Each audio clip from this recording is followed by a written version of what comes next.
హ్రీం శ్రీమాత్రే నమః. లలిత త్రిశతిలోని మనము కలిదోషహర అనే నామంలో మనము కలియుగములో జన్మించడం వల్ల మనము చేసిన అనేక పాపాలను దోషాలను తొలగించడానికి అమ్మ కాళీ రూపంలో అనగా నల్లటి రంగులో ఆవిర్భవించింది. ఆ ఆవిర్భావానికి కారణము మనలో ఉన్న చెడును ఆమె తీసుకోవడం వల్ల తెల్లగా గౌరవర్ణంలో ఉన్న అమ్మ మన యొక్క పాపాలను తీసుకోవడం వలన నల్లటి రూపును ధరించవలసి వచ్చింది. మనకు ఆమె యొక్క తెల్లని వర్ణమైన గౌరవర్ణాన్ని ప్రసాదించి తాను మన పాపాలను తీసుకొని కాళీ రూపం నల్లటి రూపాన్ని ధరించింది అని తెలుసుకున్నాం.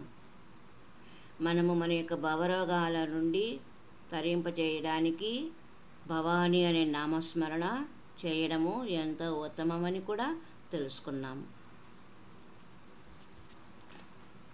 పంజాబ్ రాష్ట్రంలో ఉన్న గురువులు, శిష్యులు, సంతుజనులు ఇలాగ ప్రార్థన చేస్తూ ఉంటారు. నామ జపేతో రహే, నామ జపేతే రహో, काम करते रहो, నామ జపతే రహో, కామ కర్తే రహో. నామము జపం చేస్తూ పని చేస్తూ ఉండు.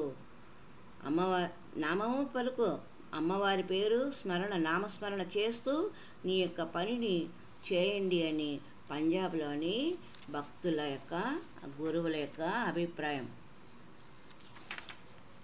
ఏ పని అయినా చెయ్యి, నీవు ఆఫీసులో ఉన్నా, పూజలో ఉన్నా, వంటగదిలో ఉన్నా, యాత్రలో ఉన్నా, ఎక్కడ ఉన్నా నామస్మరణకు ఏమి ఖర్చు అవుతుంది?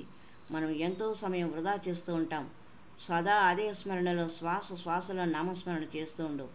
అమ్మ నామము భవాని అంటే భవరోగం నుండి మనల్ని, భవరోగం అంటే సంసార రోగం నుండి మనల్ని తరింపజేయున్నది.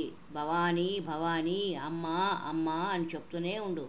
దానివల్ల ఏమవుతుందంటే నామస్మరణ వల్ల ఈశ్వర అర్పణ బుద్ధితో భగవద్భక్తి కలిగిన వ్యక్తి పాపకర్మ చేయలేడు. మనం పాపకర్మ చేయడానికి కారణము మన లోపల ఈశ్వర అర్పణ బుద్ధి లేకపోవడం. అందువలన మనం కలిదోషంలో గ్రసితులము అయ్యాం. కలి యొక్క తప్పు ఇందులో లేదు. నా దృష్టిలో 4 యుగాలలో కలియుగాన్ని మించిన యుగం లేదు. ఎందుకంటే సత్యయుగంలో ఋషులు, సాధకులు ఎంత సాధన చేసినా వారి ఉపాసనలో సఫలత, పూర్ణత్వం పొందలేదు. అవతారముల కథ ఇదే. అందుకనే భగవంతుడు 10 అవతారములు ఎత్తవలసి వచ్చింది. కానీ కలియుగంలో భక్తితో, ఉపాసనతో మనము సాధించవచ్చు. కలియుగంలో ఉపాసన ముఖ్యము.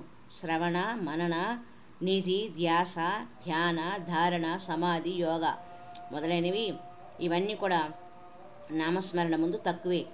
నారద భక్తి సూత్రములలో కూడా ఈ నిరంతర నామస్మరణ గురించి చెప్పబడి ఉన్నది. భక్తి అంటే కేవలం ప్రేమ కాదు, భగవద్గతియే భక్తి. భక్తి, భగవాన్ ప్రతిగతి భక్తి. భగవంతుని వైపు మనం ముందుకు నడవడం భక్తి. భక్తి అంటే భగతి, ప్రయాణము. మన యొక్క యాత్ర, మనం ప్రయాణం చేసేది ఆగడానికా, ముందుకు వెళ్తూ ఉండడానికా అనే ద్వంద్వత్వం మనలో ఉంది. మనము 4 రోడ్ల కూడలి దగ్గర నిలబడి చూస్తే మనకు ఏం కనిపిస్తుంది? ట్రాఫిక్ లైట్స్ 3 కనిపిస్తాయి. ఎరుపు రంగు ఆగడానికి, అంటే ఇక్కడ గురువు గారు మనకు ఆగమని చెప్తారు. పసుపు రంగు కనపడింది అనుకోండి, ఆగి 4 వైపులా చూసి వెళ్ళడానికి సిద్ధంగా ఉండమని, భగవతి మన ప్రక్కనే ఉంది అని తెలుసుకొని ముందుకు వెళ్ళమని హెచ్చరిక అన్నమాట మన లోపల. ఆకుపచ్చ రంగు తొందరగా వెళ్ళు అంటే అర్థం చేసుకుంటే ముందుకు వెళ్ళే దారి సుగమం అవుతుంది. మీకు అనుభవం అయి ఉండొచ్చు. ఈ చక్రాలను మూలాధారం నుండి సహస్రార చక్రంను శ్వాస ద్వారా ధ్యానంలో చైతన్యం యాక్టివేట్ చేసే సమయంలో మీ దృష్టి పదంలో మీరు ఏ స్థితిలో ఉన్నారో మీకు ఈ రంగులు కనిపిస్తాయి. ఆ రంగు యొక్క అర్థము ఎరుపు రంగు కనపడితే గురువుగారు ఆగమని చెప్పినట్లు ఆధ్యాత్మిక ఆత్మ సాధనలో. పసుపు రంగు కనపడిందంటే ఆగి నాలుగు వైపులా చూసి వెళ్ళడానికి సిద్ధంగా ఉండమని. ఎందుకంటే మనము పక్కన మా అమ్మవారు ఉన్నారు కదా మన హృదయాకాశంలో, అందుకని ఆగి చూసి ముందుకు వెళ్ళమని. ఆకుపచ్చ రంగు కనపడిందంటే తొందరగా వెళ్ళు అంటే అర్థం చేసుకుంటే ముందుకు వెళ్ళే దారి సుగమం అవుతుంది అని సూచనలు అన్నమాట. ఇక్కడ గురువు మనకు ముందుగా ఆగమని చెప్తారు, అది ఎర్ర లైటు. తర్వాత నాలుగు వైపులా చూసి ముందుకు వెళ్ళమని చెప్తారు. ఇక్కడ భగవతి ఎక్కడికి వెళ్ళలేదు, మన పక్కనే ఉంది. మనలోని గాంధారీత్వం వల్ల, అంటే చూపు కనపడకపోవడం వల్ల మనకు అమ్మ కనపడడం లేదు. మన కళ్ళకు పట్టీలు కట్టుకొని మనం సుఖంగా ఉన్నాము. పసుపు లైట్ అంటే ముందుకు వెళ్ళు కానీ చూస్తూ నడువు అని అర్థం. ఆ తర్వాత ఆకుపచ్చ లైటు వెలుగుతుంది, తొందరగా వెళ్ళు. దీని యొక్క అర్థం ఏమిటి? ఆగమంటే అర్థం చేసుకోవడం. ఆగితే కానీ మనము విషయాన్ని తెలుసుకోలేము. వెళ్తూ ఉంటే నీకు అర్థం కాదు. చుట్టూ నాలుగు వైపులా సుందరతను చూస్తూ అంటే మాయను చూస్తూ నడుస్తావు. మాయను చూస్తూ నడిస్తే నీకు అర్థం కాదు. అందుకని నీవు ఆగి చూసి నేను ఎక్కడ ఉన్నాను, నా కాళ్ళ కింద ఏమి ఉన్నది, రాళ్ళు ఉన్నాయా, నీళ్లు ఉన్నాయా, మట్టి ఉందా అని చూస్తావు.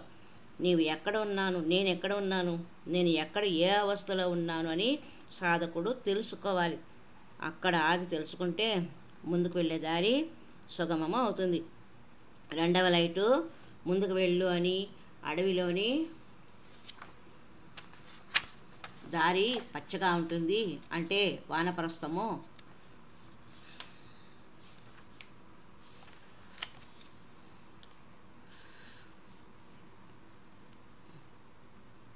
వానప్రస్థంలో కొంతకాలము ఉండాలి అంటారు. ఈ రకమైన భావాలు పుడుతూనే ఉంటాయి. మనవుడు కావాలి, వారు పెద్దగా కావాలి అని భావాలు వస్తూ ఉంటాయి వానప్రస్థ ఆశ్రమంలో. మనము ఎప్పటికీ తృప్తులు కాలేము. పసుపు అంటే వానప్రస్థం. వానప్రస్థులు శాస్త్ర నియమం ప్రకారము పసుపు రంగు బట్టలు ధరించాలి. వానప్రస్థుల ధర్మము 24 గంటలు భగవదర్పణ ఉండాలి. వీరికి గృహస్థు ధర్మం ఉండదు.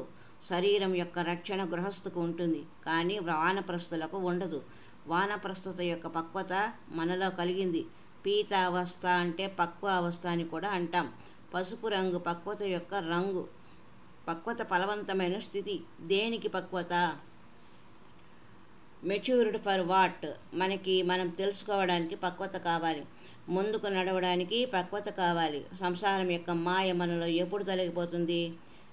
ఈ విషయాన్ని ఆలోచించాలి.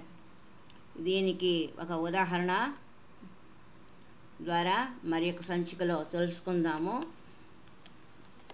హరి ఓం తత్సత్. ఓం ఐం హ్రీం శ్రీమాత్రే నమః.